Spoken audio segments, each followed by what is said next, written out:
Well, hello and welcome everyone to today's Beyond Smart Lighting, Create Your City of the Future webinar. I'm Jim Benson, I'll be your moderator today. I lead the marketing and alliances for GE's Intelligent Cities business. And just a few housekeeping items before we begin. We have everyone on mute to avoid background distractions, but we do want to hear from you. So please type any comments or questions you have into the chat box. We're going to, at the end of the presentation, we're going to go through as many questions as we can fit in. So earlier this year, the Smart Cities Council had a special theme edition of their e-newsletter entitled Smart Streetlights, What's the Next Step?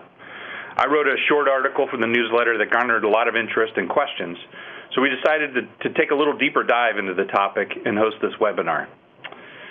I'm really excited about our two speakers today. Both bring a wealth of experience and knowledge. The first is Jesse Burst, the chairman of the Smart Cities Council, and we also have on the line Austin Ash, who's the general manager of Intelligent Cities business here at Current, powered by GE. So Jesse, I'm going to go ahead and turn it over to you. Thanks, Jim, and thanks for the chance to be with you, and hello to everyone. I just wanted to start, maybe I could get the next slide, please. I just wanted to start by emphasizing to listeners that we're underway on an unstoppable transformation, and it's happening all over the world. And just like previous revolutions, this is going to create winners and losers. We're already seeing that high-performing cities, they're already going digital in so many different areas, in energy and water and transportation and buildings and citizen services, and they're all already reaping the competitive advantages. So they're boosting their economy, they're boosting their innovation, they're boosting their inclusiveness, they're getting more jobs, and they're doing that at the expense of the cities that are not yet underway. And from where I sit, the real essence of the smart city promise is happier for less. So if you use digital technologies, you can spend less to make your citizens happier, to make them safer, to make them healthier, to make them more productive, more prosperous. Now, of course, there's a first cost that you've got to pay back, but many cities they're partnering with the private sector, so the private sector picks up all or part of the capital cost, and the city pays by the month. And even if they don't do that, many of these technologies have a very rapid payback, especially when you consider the triple bottom line, the benefits to your economy, but also to your citizens and also to your environment. So, and there's probably no area where that's more true than smart streetlights. So as I watch what's going around the world, streetlights are becoming a favorite on-ramp to a smart city. They've got a rapid payback. They create an immediate improvement that's visible by everybody. And if you do it right, they create this platform, this citywide resource that you can use for years to come for other smart city applications, and we'll hear about that today. Next slide, please. So what is a smart city? I sometimes like to say that it's a city that talks and that it listens. So here's the three components. First, you must collect information about the city's conditions. Then you have to communicate that data to where it's needed. And then you do the computation, you do the analytics, the reporting that gets you the insights that enable you to have a better city and enable you to use data-driven decision-making. And I just want to emphasize as well that we're getting this information from these new sensor networks that are being installed all over cities. Maybe we could get to the next slide, please.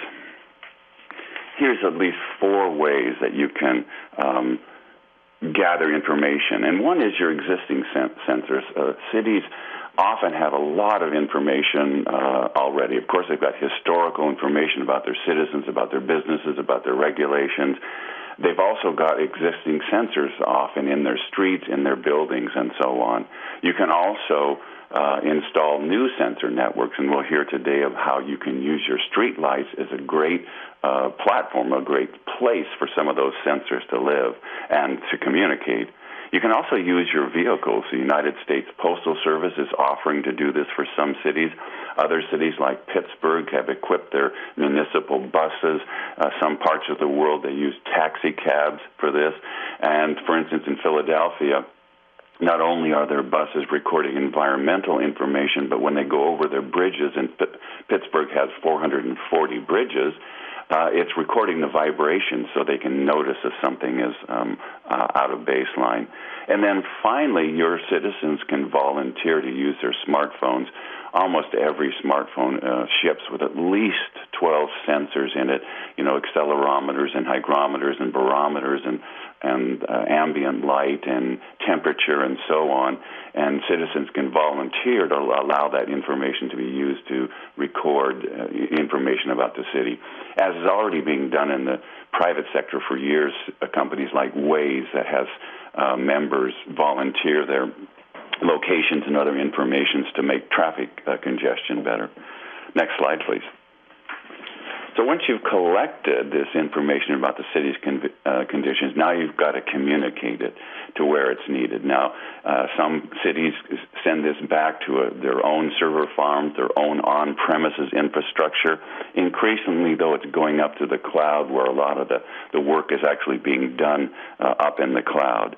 And then, if we can go to the next slide, that's when the magic happens. That's when you start using your computational power to get the insights to have a better city.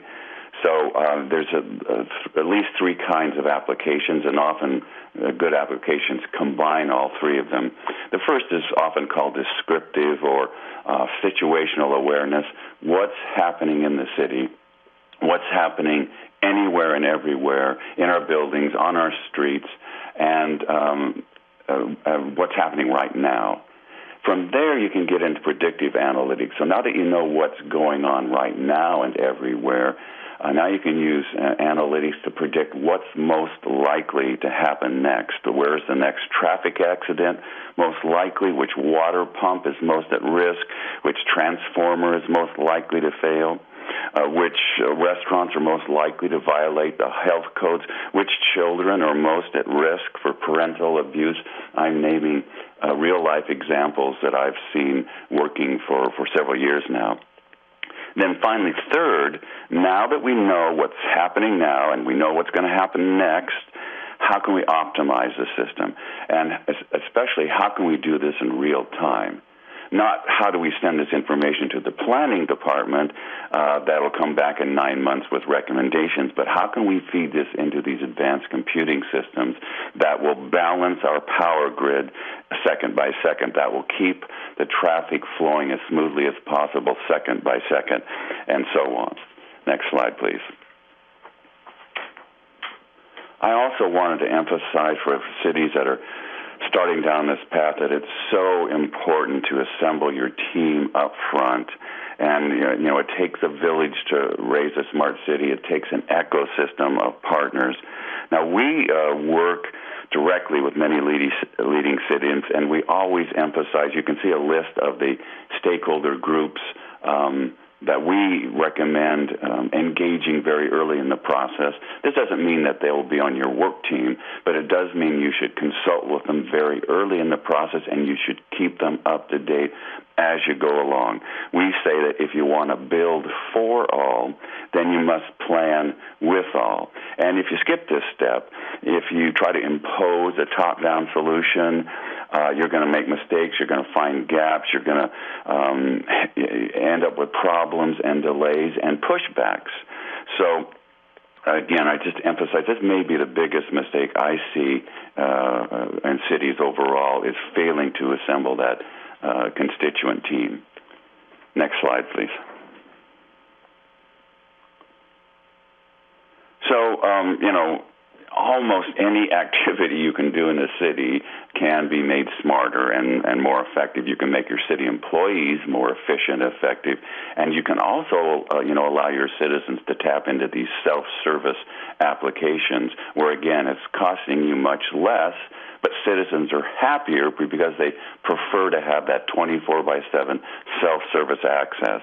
So you might want to take a look at what Los Angeles is doing. It took more than 500 data sets, put them all on a map, and this becomes this wonderful tool for city employees and departments and firemen and sanitation workers and utility employees and so on, all get a detailed view of what's going on in the streets, where there's a road obstruction, where there's a road closure, where there's a traffic jam, and so on.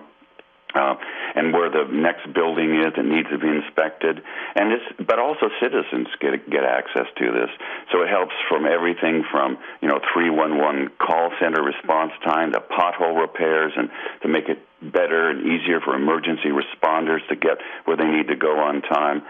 You might also want to take a look at Orlando and Philadelphia. Both of them are among the 5 winners of the Smart Cities Council Challenge grants, and we'll be traveling and bringing our experts to those cities and sitting down with them and helping them, plan what they want to do. Orlando's focusing on smart transportation projects and using the council's help to engage all of their departments and all of those stakeholders that we mentioned before to get them all involved. Philadelphia also has some very ambitious and exciting projects that bear watching. Next slide, please. And then with that, I think I'll hand it over to Austin. Thanks, Jesse. It's a pleasure to be here with all of you. Thank you so much for your time today. When we start talking about street lighting in particular, Jesse mentioned that smart streetlights tend to be a favorite on the roadmap for cities on their path to a smart city. And what I thought I'd start by doing is just grounding us on what we mean by street lighting in general. There has been a trend that we've all witnessed and lived through, and it's been wonderful over the past, let's call it 5, almost 10 years, where traditional street lights, and I'm talking about the lights that light up our roadways in particular, are getting converted over to LEDs. And LEDs are a wonderful technology. They reduce energy. They make maintenance much more easy and affordable because the source is so much longer life. And the latest trend that has accompanied the LED street lighting is this idea of controlling it.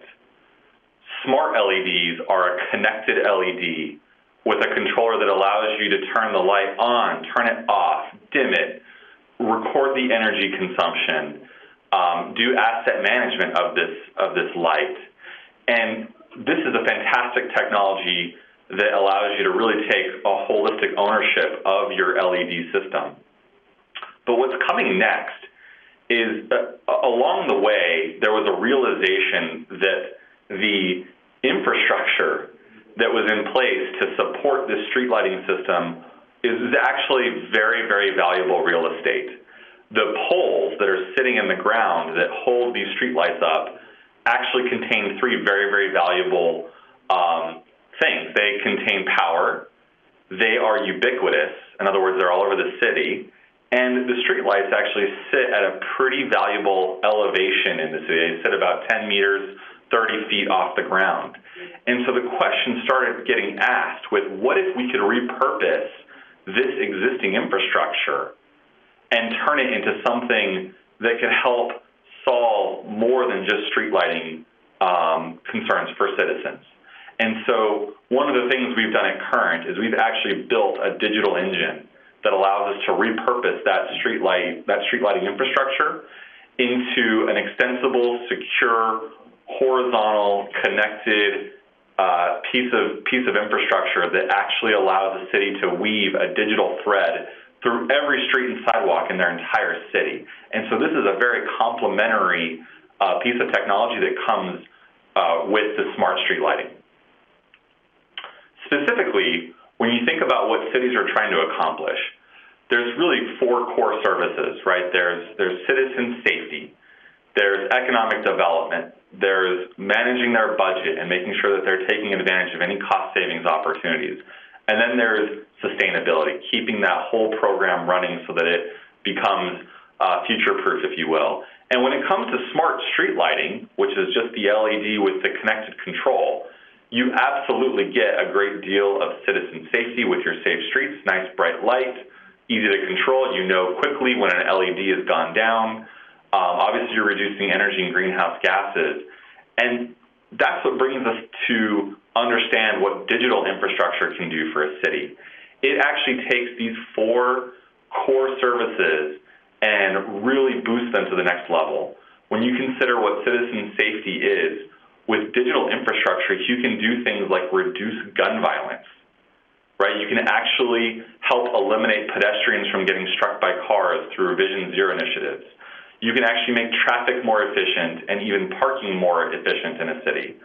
From a cost savings perspective, you can actually eliminate redundancies. As cities try to go and scale things like sensors, as Jesse was mentioning throughout the city, there's so many great opportunities for sensors, but how many times do you have to go through the procurement process, and how do you get those sensors all over the city, gathering all the data that you need to? It's very, very challenging, but digital infrastructure can actually help you overcome that. Not only that, but it amplifies the sustainability goals by giving you a broad-reaching horizontal platform that lets you connect all your various agendas together. But the biggest piece is economic development. What cities are really trying to do is find that golden ticket that helps create jobs, changes the civic engagement model to get people more and more involved, and actually start changing that culture about what it is to be a citizen in the city. Now, when we talk about digital infrastructure and weaving a digital thread and digital engines, what are we really talking about? We're talking about the IoT movement in general.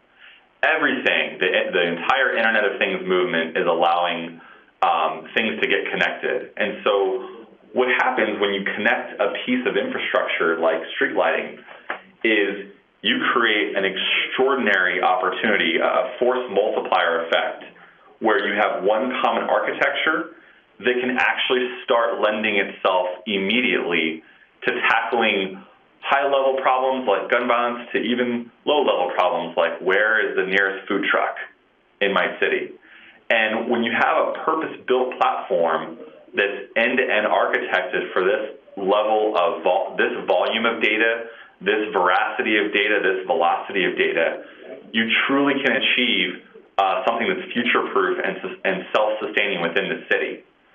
And when we talk about sensors, what kind of data are we really interested in, right? It becomes a very core question.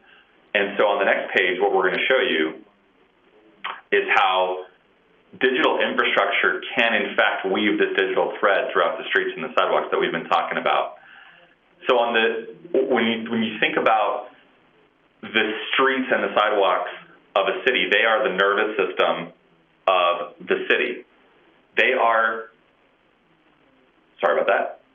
They are the nervous system. They're the veins, the arteries of the city that connect every building, every citizen, every car to the city infrastructure itself. And so the sensors that we're talking about actually have the ability to extract metadata from anything that's moving around. So things like traffic, things like pedestrians that are walking in crosswalks, even cars that are parking. All of these individual things, this is the business community, this is the citizens, this is the university students, this is everybody in action every day in the city. And no 2 days are the same in a city. And understanding how things move, how things flow is absolutely critical to a big data platform, to an open data initiative, and to building applications that can solve these problems. So you want to have an extensible network of sensors that can reach into every artery, every vein in the city and collect this data, and not just collect it, but deliver it to the community in real time so that they can put their finger on the pulse of the city themselves and start using their imagination and their creativity to come up with solutions for these problems. This is absolutely complementary to what cities are trying to do in general when you think about their open data initiatives. Jesse mentioned City of LA and their open data portal. You can do the same thing with Chicago or San Diego or San Francisco and go to cityofchicago.org, and you'll see this open data portal. And what they're looking for is for that different level of civic engagement, where they're saying, hey, this data is really yours. It's really the community's data. We want you to become part of helping us understand all of this data. And so what's really interesting is when you take that open data initiative and you amplify it with sensors and with a purpose-built platform, you can start putting real-time data into their hands that's ubiquitous, it's actionable, it's granular, and it not only gives the city opportunity for one department, but for all departments. And obviously, this is all city-owned data that they want to get out into the broader community. And so, if you couple live sensor data with open data initiatives, you then have to ask the question with, oh my gosh, who's actually going to take all this data and do something with it? And that's where we start talking about the rise of the software engineer. And the development community on a whole it's one of the most expansive, exploding industries, and it's global. This is a global phenomenon. For example, there are 18.5 million software developers in the world today, and that's up about 60% from where it was a few years ago. So 40% of those are software developers that are just hobbyists. They're the ones that like to go and poke around on Facebook and Twitter and Amazon and start playing with all the different platforms and data feeds that are out there and building their own little apps. And 5.4 million of those are actively developing in cloud architecture, as we said today, which is exactly what a real-time sensor platform is. And so this phenomenon is a great opportunity to capture capacity, unlock capacity, creativity, energy, excitement from a whole new wave of people that can actually help. And this is so much different than what City Hall, than how City Hall has addressed application development in the past. Previously, it was all about City Hall, right? It's all about us. My traffic department has to figure out a way to eliminate traffic congestion by 20%. Or parking. We have to figure out how to make parking more efficient. Or environmental. I have to build this thing that's going to track my greenhouse gas initiatives, right? And so the change here is the crowdsource. The crowdsource model is going to become full throttle and in full effect and in a wonderful way. And it's already starting. So let us give you an example of what we see from an app economy perspective for cities. On the next page, we actually work with all of the leading city app developers that build applications that actually do address transportation, citizen safety, environmental, all sorts of key applications that help run the city better. We have partnered with all of these companies and told each of them that if they had access to the sensor data coming from the IoT platform, that their application could be made whole. It could actually be taken to the next level.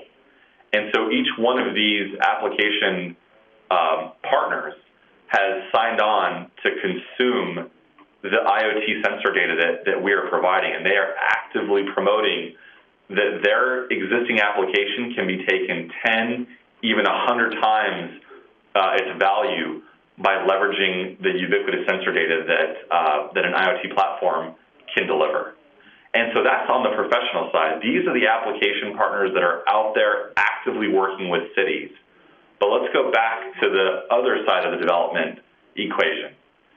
These 18.5 million developers, and I think it's the 7.5 that are hobbyists, they are all actively trying to become more engaged in every facet of the community, whether it's a connected car or food truck applications or safer streets or safer communities, crossing crosswalks more safe. They all want to be a part of this. And so one of the things that we have played with are hackathons, where we have put the local development community in a room for 2-3 days, given them access to the data coming off these sensors, and they have all built real-time applications that could be deployed that day, deployed to themselves, deployed for their friends, deployed to their neighbor across the street. Small businesses can give it to their partners within a community.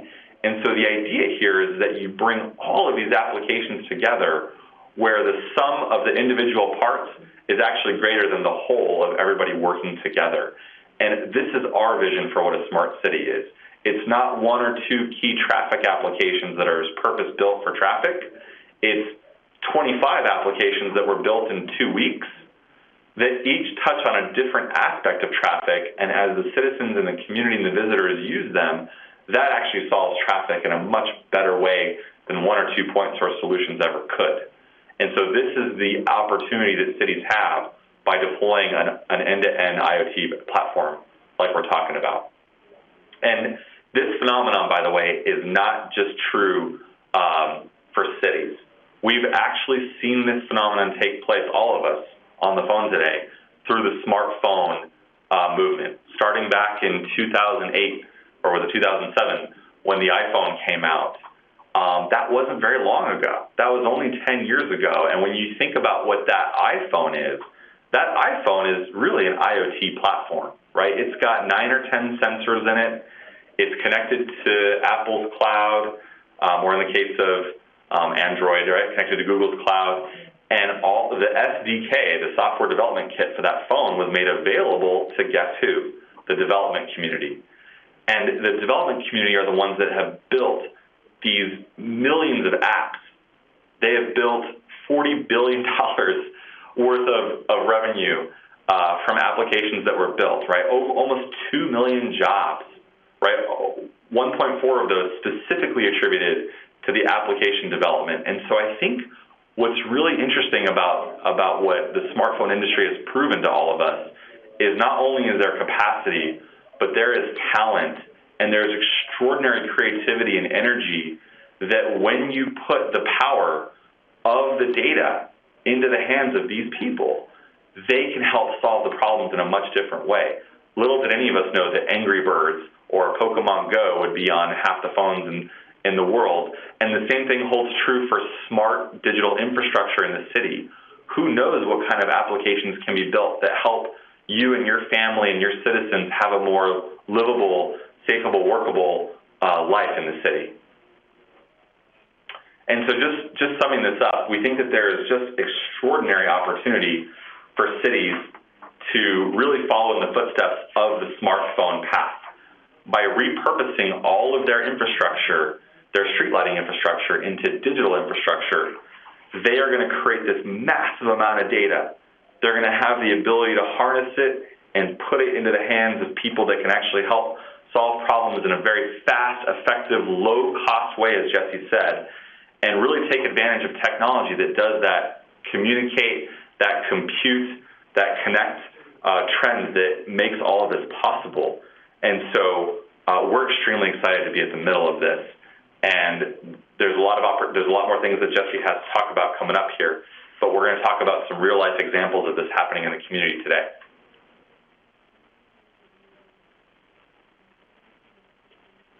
Okay, so before we hand it back over to Jesse, though, what we're going to quickly talk about is how does all this make sense to the cities? There's got to be a payback. There's got to be an economic return. There's got to be a reason for this more than vision. While I do think vision is extremely important, the first piece of payback comes from the cost avoidance, from the efficiencies. When you think about how much it costs a city to deploy a single camera in a city, for example, that can range anywhere from $5,000 to $15,000 per camera, right? And you think about the traffic department cameras may not necessarily talk to the police department cameras, and vice versa may be true, right? The police department might be deploying their own cameras that don't talk to the traffic department. And so when you've got two departments that are deploying camera sensors not talking, that creates what we call a redundancy. And through a sophisticated IoT platform that's purpose-built, you can actually give both of those departments what they need simultaneously at a fraction of the cost. And the same phenomenon holds true for traffic departments that want to do parking sensors or traffic sensors or pedestrian sensors or bicycle sensors.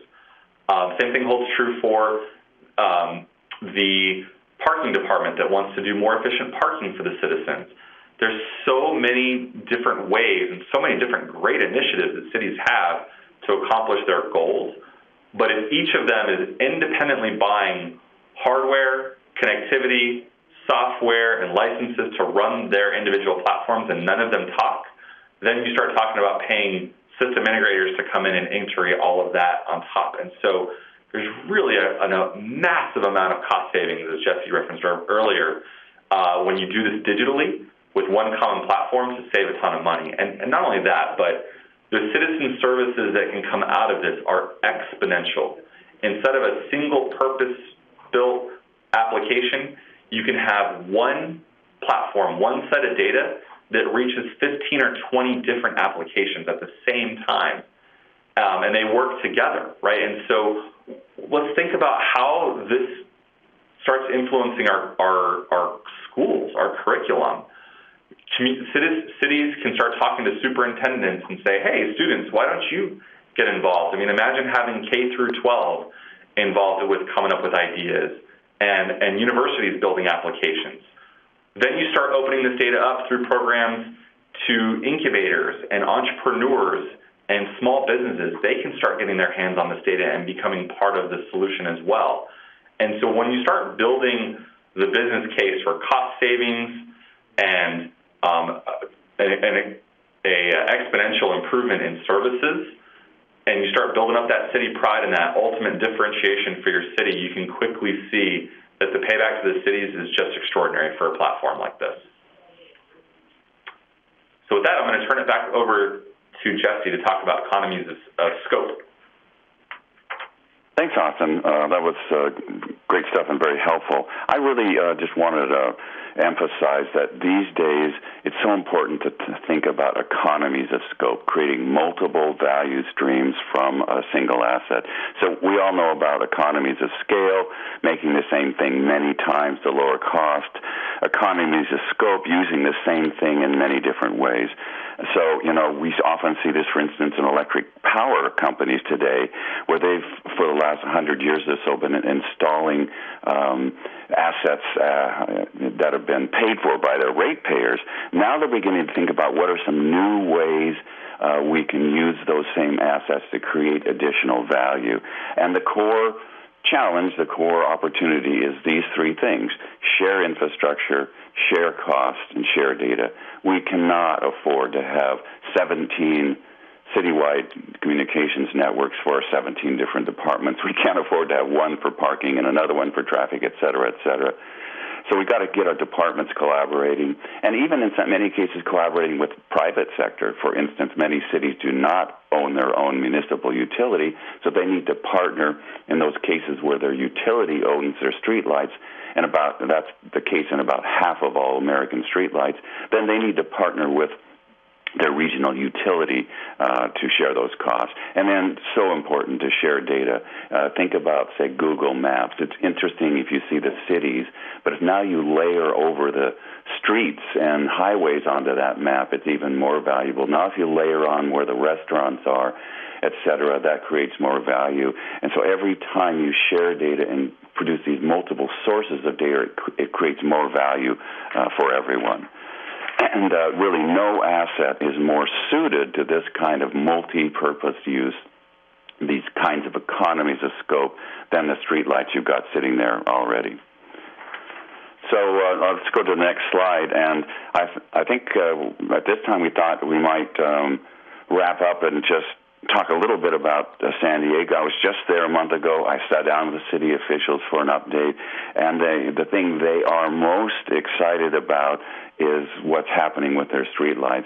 So, Austin, maybe you could give us an update. Yeah, absolutely.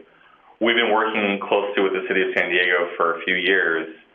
We actually started down the path of efficient lighting, connected lighting, and we're very, very excited to announce that San Diego has taken the step to upgrade to digital infrastructure with us. We announced this just a few days ago that 3,200 of the City IQ intelligent nodes will be installed along with the City IQ platform.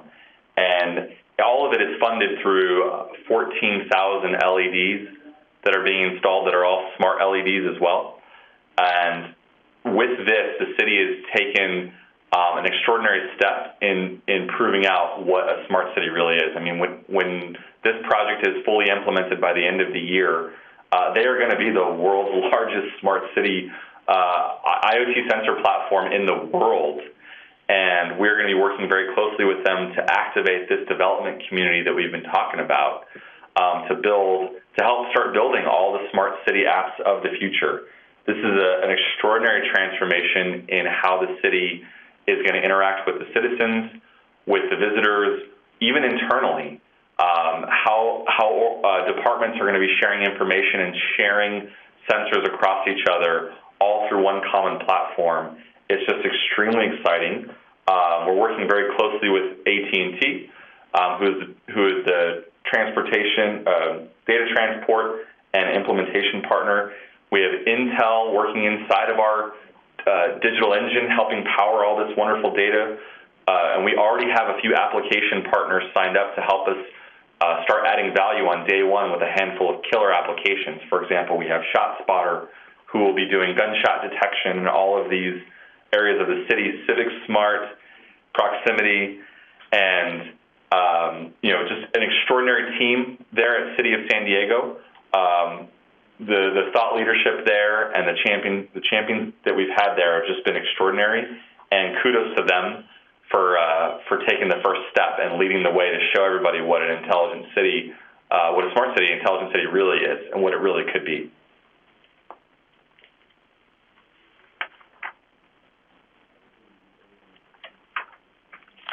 So with that, I'm going to hand it back over to Jesse, who's going to talk about challenges.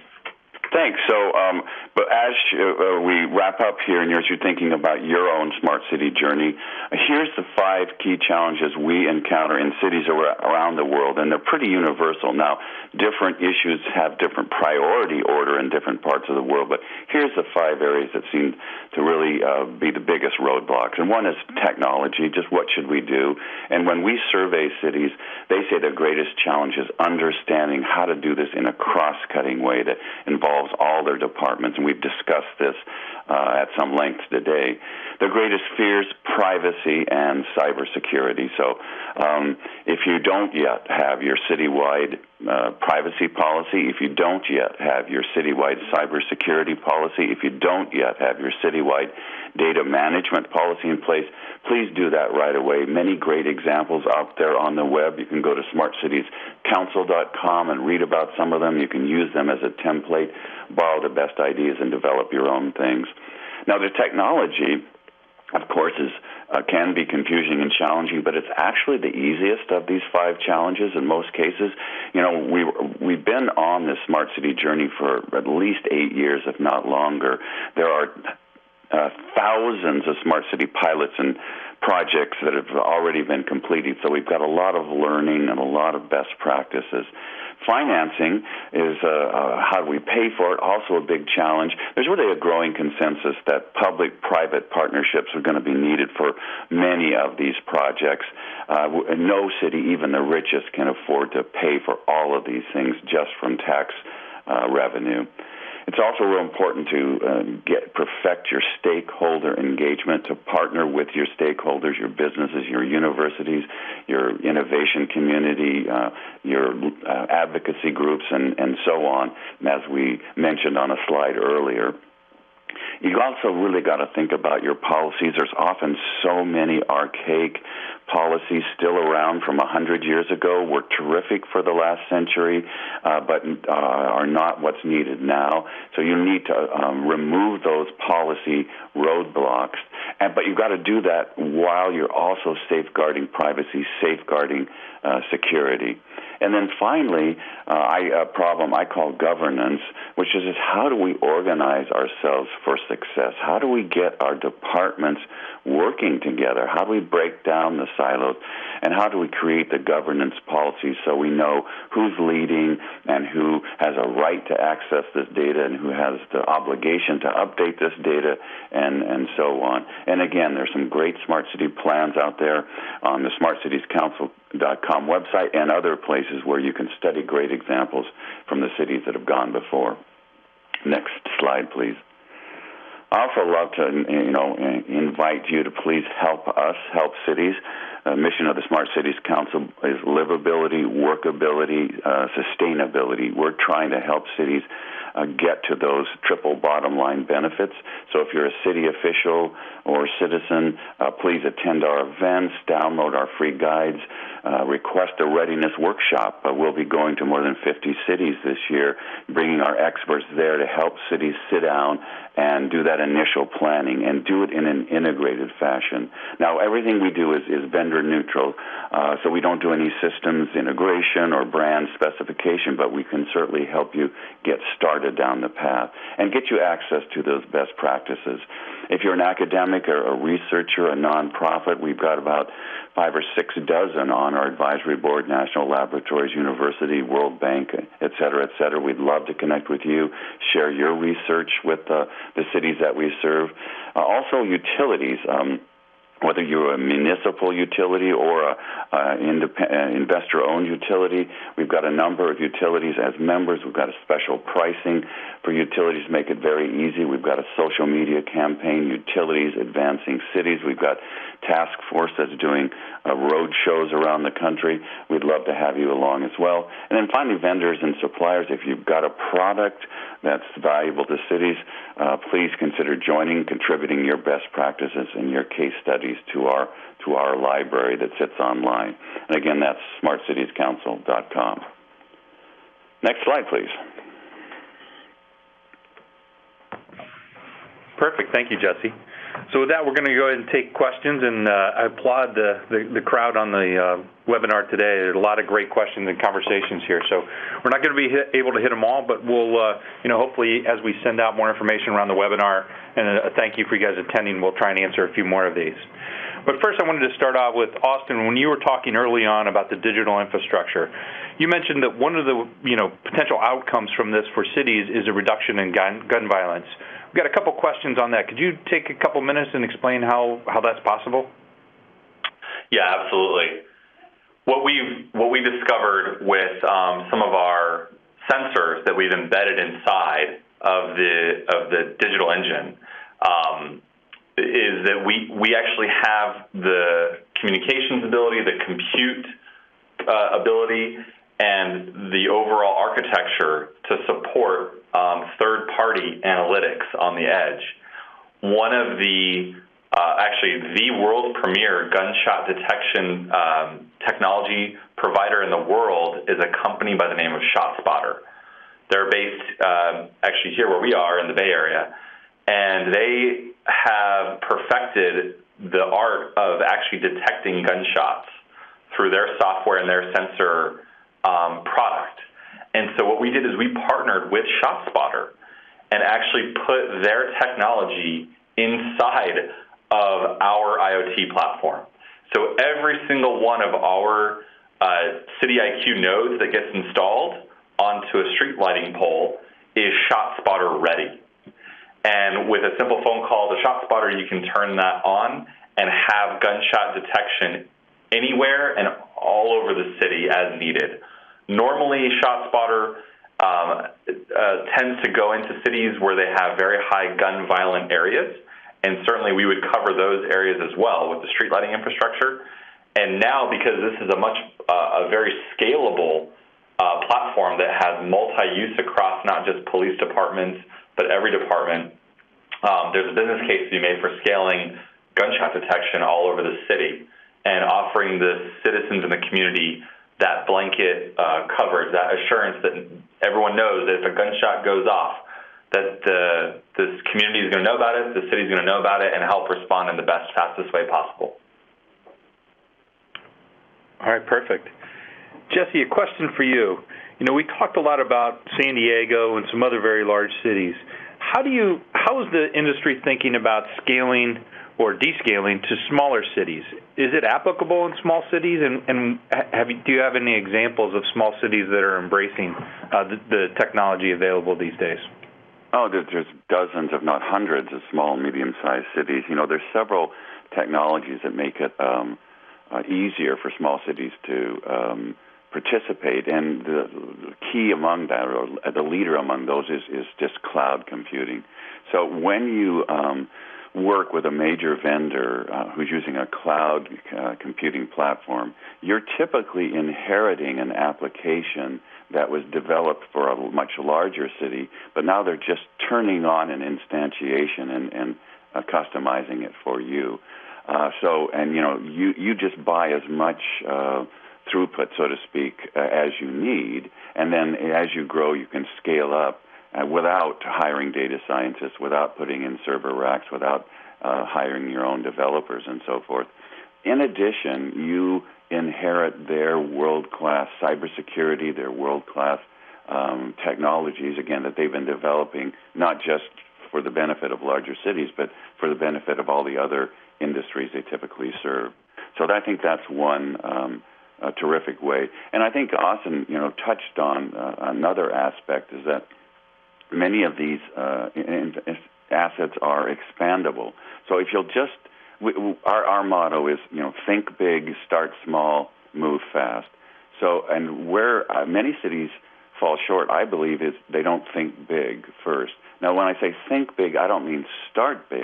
I don't mean you have to rip everything out and replace it. You might start with a little pilot that builds momentum and pays for itself quickly.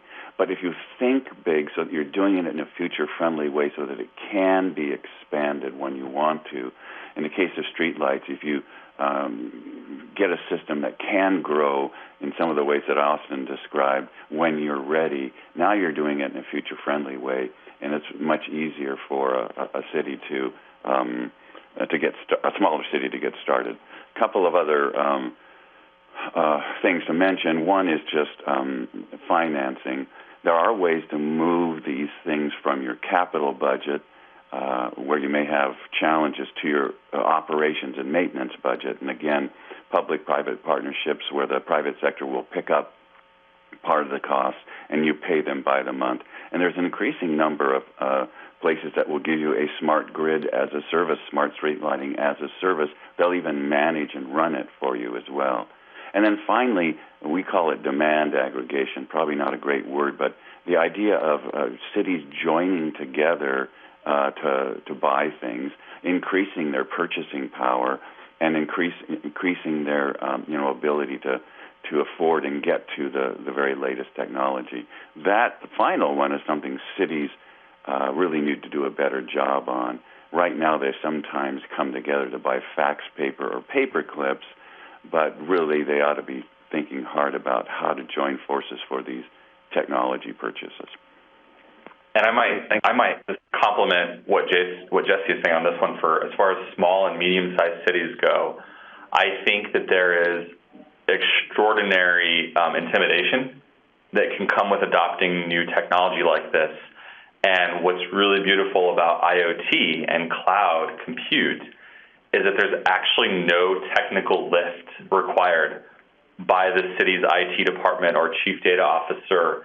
If the platform is purpose-built in a way that out of the box provides the safety, the security, and the access to the data in the right way, you can literally install this and be up and running without touching it in a day. And so that's what I think small and medium cities actually have an extraordinary opportunity with this, especially if they haven't done their LED lighting retrofit yet, to roll the truck down the roads one time and literally make leaps and bounds in technology overnight in becoming a digital smart city with a platform like this. And to Jesse's point about financing, one of the ways we did San Diego was actually using the energy savings from the LED retrofit to fund the financing for the entire project. And so that was actually self-funding. I think the energy savings actually more than paid for the cost of the financing. So they were actually cash flow positive on day one from doing the project. And so they not only did they become the world's largest smart city, but it will be the fastest implementation, the fastest lift, all self-funded. That's great. Great example. We get another good question here. Data governance is one of the key challenges going forward. In Current's view or Smart Cities Council view, and I'll let you both comment, who owns the data that's generated through the sensor network? Jesse, you want to take that one first? Who do you think should own that data?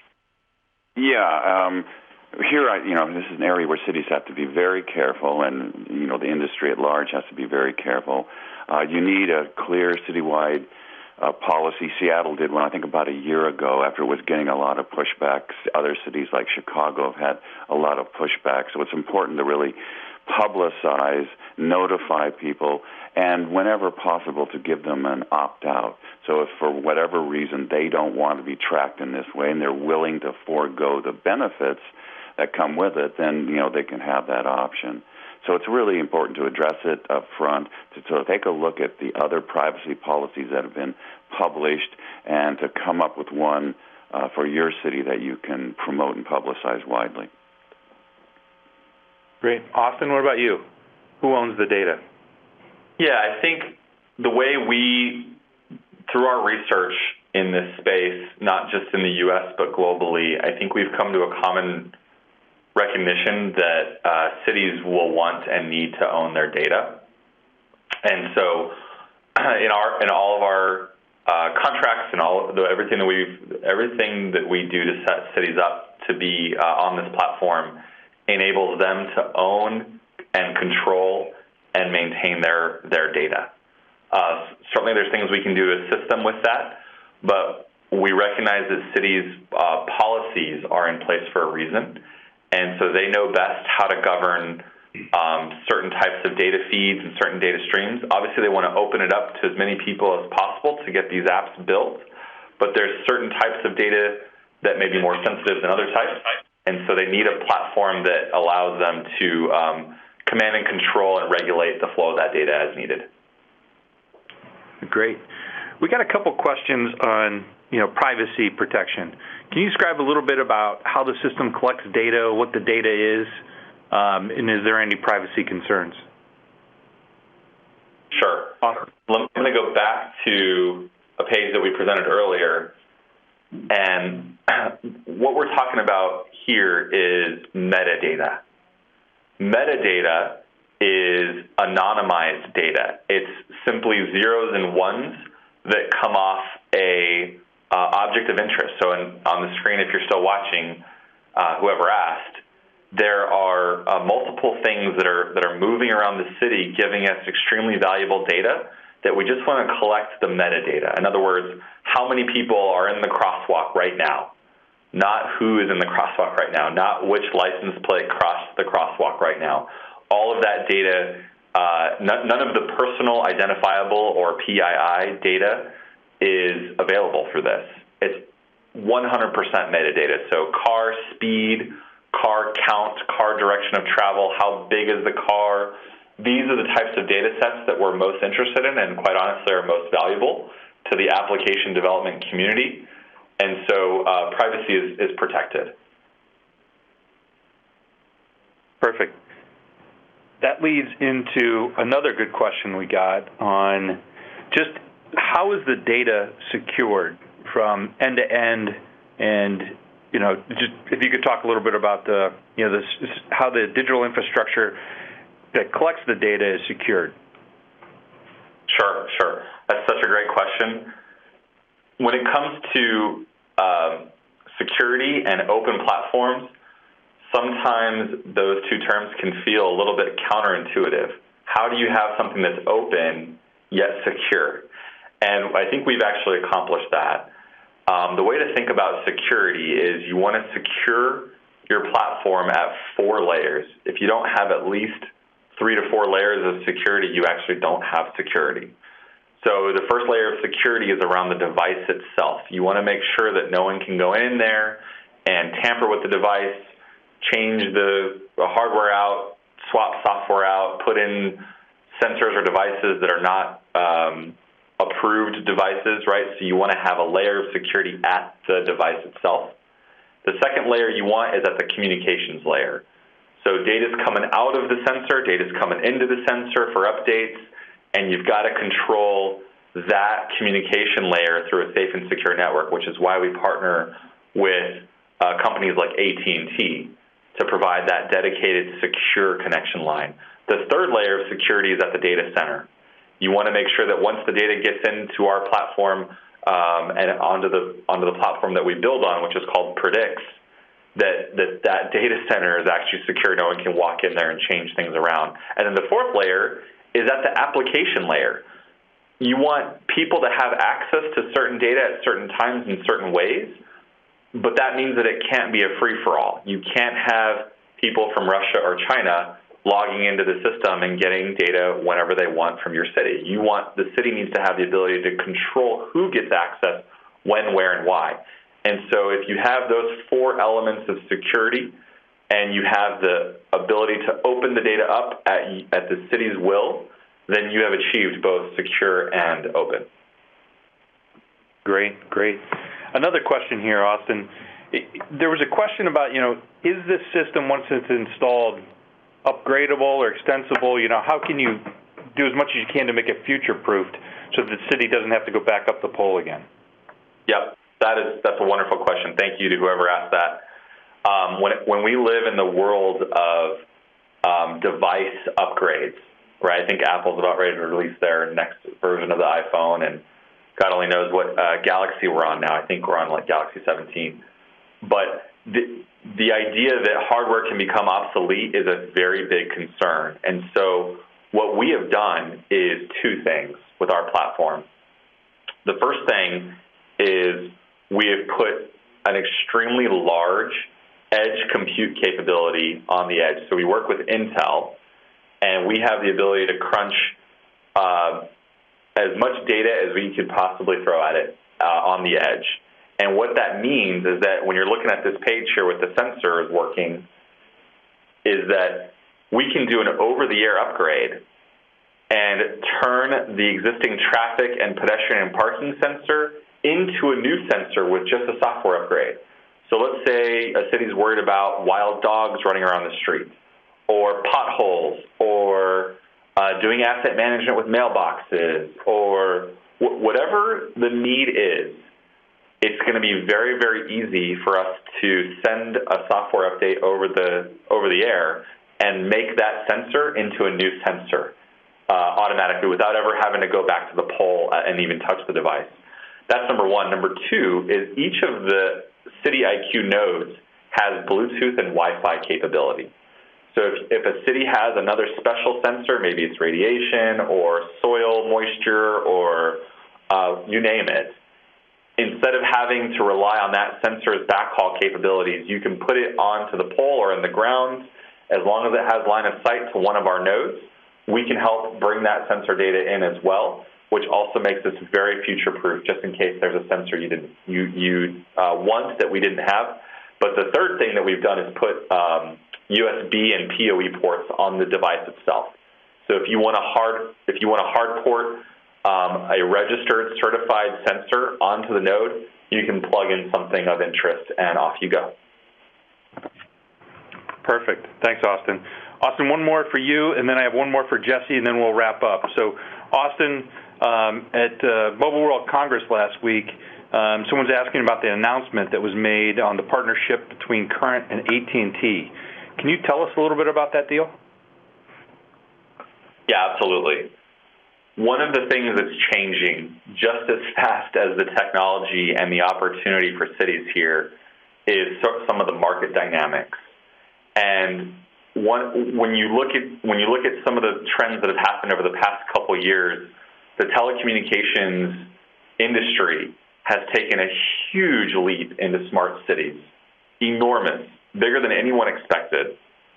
And some of the more innovative ones you've seen make big moves, and with AT&T specifically, they wanted to take part of what we were doing in our platform, and they recognized that smart cities is not just about connectivity anymore. It's really about a solution set and about engaging with the community and about activating the application development, right? And so they've invested into the platform and become the exclusive provider of this technology in both the U.S. and Mexico.